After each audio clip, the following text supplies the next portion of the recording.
മനസ്സ് വെച്ചാൽ എളുപ്പത്തിൽ ക്യാച്ച് ചെയ്യാൻ പറ്റുന്ന ഭാഷയാണ് ഈ കന്നഡ എന്ന് പറഞ്ഞത്. നമ്മൾ തന്നെ പലവട്ടം തെളിയിച്ചിട്ടുള്ളതാണ്. പേര് ഞാൻ കാണിച്ചു ഒരു വട്ടം കൂടി. ಆಕ್ಚುಲಿ ನನಗೆ ಫಿಶಿಂಗ್ ಕ್ಲೀನ್ ಮಾಡ್ಲಿಕ್ಕೆ ತುಂಬಾ ಇಷ್ಟ, ಗೊತ್ತುಂಟಾ? ಅವಳಿಗೆ ಮೀನ್ ಕ್ಲೀನ್ ചെയ്യണേ വലിയ ಇಷ್ಟಾണ്. ತುಂಬಾ ಎಂಜಾಯ್ ಮಾಡ್ತೀನಿ ನಾನು. ಯಾವ್ದು ಕೆಲಸ ಮಾಡ್ತೀನಿ ಅಲ್ವಾ, ನಾನು ಎಂಜಾಯ್ ಮಾಡಿ ಮಾಡಿ ಮಾಡ್ತೀನಿ.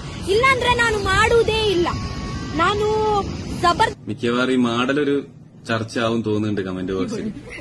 ഒരു അലുവുണ്ടാക്കി വെച്ച പ്രശ്നം തന്നെ ഇതുവരെ തീർന്നിട്ടില്ല. തെറ്റിദ്ധരിക്കണ്ടട്ടാ, നമ്മളെ മറ്റേ മാടലല്ലത്. നിന്റെ അർത്ഥം ഞാൻ അവസാനം പറഞ്ഞുതരാം. ಜಬರ್ದಸ್ತಿ ಮಾಡಲ್ಲ ನಾನು. ನನ್ಗೆ ಇಷ್ಟ ಉಂಟಲ್ವಾ, ನಾನು ಮಾಡ್ತೀನಿ ಎಂಜಾಯ್ ಮಾಡಿ ಮಾಡಿ. ಸೊ ನಿಮ್ಮ ವರ್ಕ್ ಗೆ ಎಂಜಾಯ್ ಮಾಡಿ ಮಾಡಿ ಮಾಡಿದ್ರೆ ನೀವು work will be more easy. And ഈ ഒരു ഭാഷന്റെ ഏറ്റവും വലിയ പ്രത്യേകത എന്താണെന്ന് വെച്ച് കഴിഞ്ഞാൽ വയല് വർണ്ണമായി രണ്ട് പോകുന്നുണ്ടെങ്കിലും മലയാളത്തേക്ക് തർജ്ജമാക്കി വരുമ്പോ തിരിപ്പൊടിയോളം ഉണ്ടാവുള്ളൂ. ഇപ്പൊ എന്താ പറഞ്ഞതെന്നറിയോ, നമ്മൾ എൻജോയ് ചെയ്ത് പണിയെടുക്കാന്നുണ്ടെങ്കിൽ വർക്ക് വളരെ ഈസി ആയിരിക്കും ചെയ്യും, ലൈഫ് കളറായിരിക്കും ചെയ്യും, പണി ബ്യൂട്ടിഫുൾ ആയിരിക്കും ചെയ്യും. അതാണ്.